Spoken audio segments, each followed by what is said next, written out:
Today on the CTV News at 5. For middle of May, we are almost full. I think we had 145 units here last night, so that's pretty good. Fire bans are lifted for the unofficial start of summer. Plus, 3 years of upgrades on the NMAG Center are officially finished. And the story of a 9-year-old Cranbrook boy who isn't afraid to take on the big boys on the football field.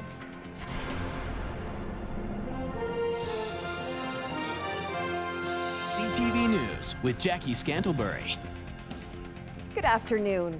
It's here, the unofficial start of summer, and it's without any fire bans. The provincial fire ban in the forested areas of Alberta has now been lifted, and that's great news for campers. Officials say recent rain and lower temperatures have reduced the wildfire danger across Alberta.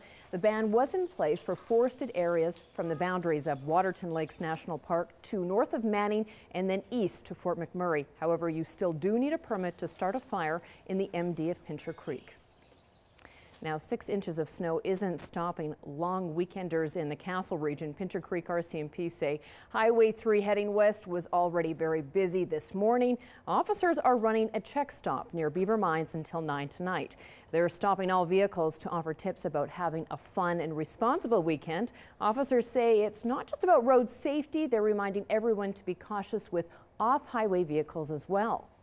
Last 8 or 10 years, the horsepower ratings on a lot of these has gone up significantly, so they're faster and they're more stable and they're larger units, so people tend to take more risks and tend to drive them in areas where there's more potential for rollovers. Now, officers also say they're going to be photographing any furniture that's being brought out to the area by campers. They say in previous years, some people have left behind or attempted to burn couches and chairs, and this will help them identify the owners and then lay any necessary charges. Taber Police and Commercial Vehicle Enforcement are investigating after a tanker truck unit ended up struck on the railway tracks in Taber. It happened around 4 o'clock this morning at the intersection of Highway 36S and Highway 3. Police believe the truck blew through a stop sign, crossed the divided highway, and then went into the ditch, stopping on the tracks. No one was hurt, but the damage to the vehicle and railway track was extensive. Traffic was reduced to 1 lane and railway travel was stalled during the investigation and the repairs. And we've also got some dramatic home video of a cattle liner flipped and in flames on the QE2 north of Calgary. It happened during the evening rush hour last night. To save the lives of the 60 cattle in his truck, the driver sent them free onto the highway. This video was captured by Brent Applewood south of Olds as the cattle jumped out of the burning truck and ran for their lives. Incredibly, just 4 animals died. Motorists joined local farmers to corral the animals into a field. Traffic was backed up for hours. Still no word on what caused the fire. Family and friends of one of Sunday's double murder victims said their final goodbyes today. Funeral services were held this afternoon for 30-year-old Aaron Thacker at the Christensen Salmon Generations Funeral Home. A vigil was held earlier this week at Adams Ice Center Park, the spot where the bodies of Thacker and another man, Marty Steele, were found early Sunday morning. At the vigil, Thacker was remembered as a quiet man who was very good to his family. He also loved the outdoors and was a hard worker. Autopsies confirmed the men were stabbed to death. Friends and relatives say Thacker and Steele were good men who should be remembered for how they lived, not for the rumors and speculations around how they died. A funeral mass celebrating Steele's life will be held Wednesday, May 23rd, 11 a.m. at St. Basil's Catholic Church. The man charged in their deaths, 28-year-old Cody Blue Favel, will be back before the courts on Wednesday. And a Mossali father and his 11-year-old son killed in a plane crash were laid to rest today in Alderside. The lives of Eric Donovan and his son were celebrated this afternoon at Linwood Ranch in Alderside. The pair and pilot Dana Lurie set off to Saskatchewan on Saturday for a part for Eric's air drill when their plane collided with another aircraft near St. Bruce, Saskatchewan. Earlier this week, a dozen friends and relatives showed up to see Donovan's crops for his wife Bobby Joe and their 3 surviving children.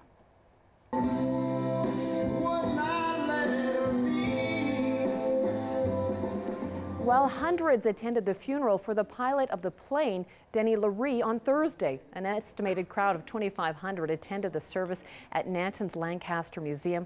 Laree was remembered as a fun, loving, and energetic man who loved his family, friends, farming, and flying. Laree recently logged his 1,000th hour as a private pilot. A couple from Regina, Joy and Eric Jackson, in the second plane in the fatal crash, also died.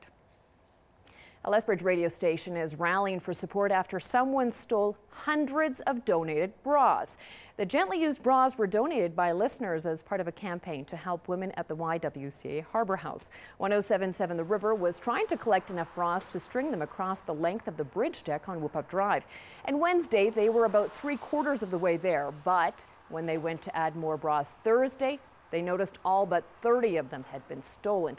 The station thinks they'd collected anywhere from 300 to 400 bras. Today was supposed to be the last day of the campaign. Instead, they're extending it until May 31st. You can drop off your gently used bras at 1077 The River or at Intrigue Lingerie.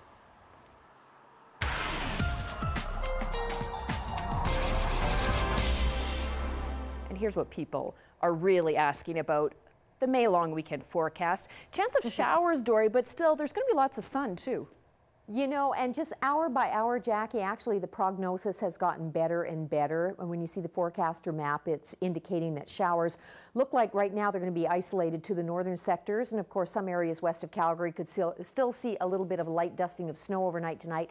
But it seems to be improving microscopically just over the next or the last little while. So the outlook is pretty good, and I'll tell you all about it in a couple of minutes. Thanks, Dory. After more than 3 years and nearly $34 million, the renovation and expansion of Lethbridge's NMAX Centre has now been essentially completed.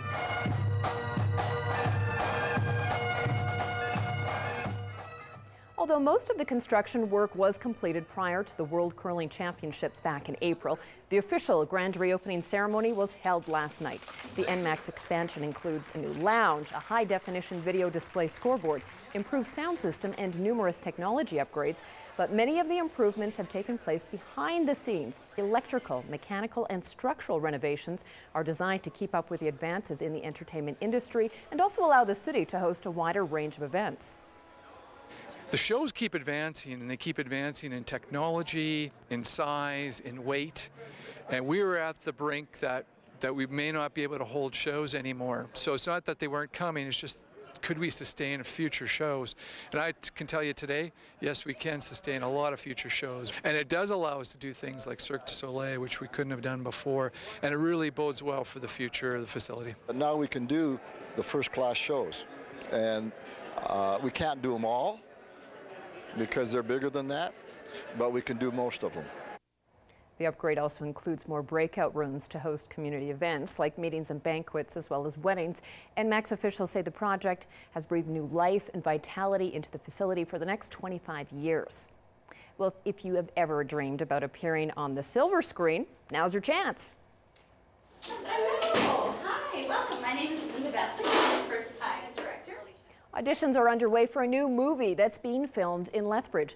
The film is called Common Chord and features a father who must raise his daughter alone after her mother dies. Producers are spending 2 days in the city looking for extras. Some of the non-speaking roles they're hoping to cast are for young children, medical personnel, mourners, male porters, and seniors. Shooting is scheduled for 1 month starting May 28th, and if you're selected as an extra, you'll be required to commit about 1 day during the shooting schedule, depending on the role.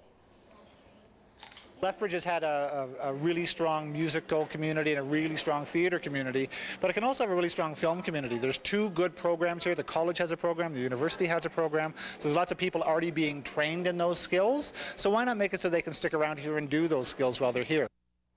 Auditions run from 8:30 a.m. to 11:30 p.m. tomorrow at the Movie Mill. You can find out more information online at commonchordmovie.com.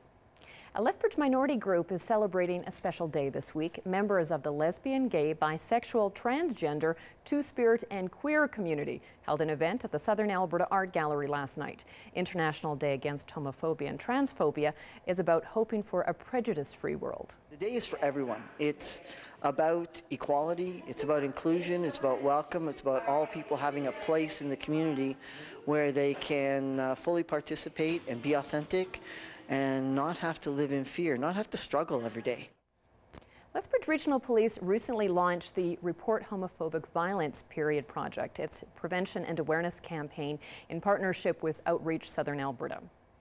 Well, undoubtedly, there will be some who are heading across the border to shop this weekend, but a new report suggests that it may save you money, but it's hurting our economy even more than first thought. The Bank of Montreal says cross-border shopping represents a real drain on domestic retail sales, employment, and government revenues. A BMO report suggests cross-border shopping may account for as much as 10% of items that can be moved across the border. And it could get worse next month when Ottawa increases the duty and tax-free limits for travelers to the U.S. That number could be even higher as Canadians don't always report everything they buy in the U.S. when they come home. And I also think that consumers really need to be aware. It's not just as simple as I'm going down to the States for the weekend to save 30% on a pair of running shoes. You know, your decision to spend your money outside of this country has a profound effect, not only on the local economy and businesses like mine, but on Canada. Now, talking about the financial markets, Mark Zuckerberg says it's an important milestone for Facebook, with its shares trading publicly today for the very first time. But he says it isn't Facebook's mission to be a public company. Its mission to make the world more open and connected. Shares traded as high as $45 in the early going before dropping down to close to just over $38, which was its initial share price. And speaking of the markets, here are the day's closing numbers.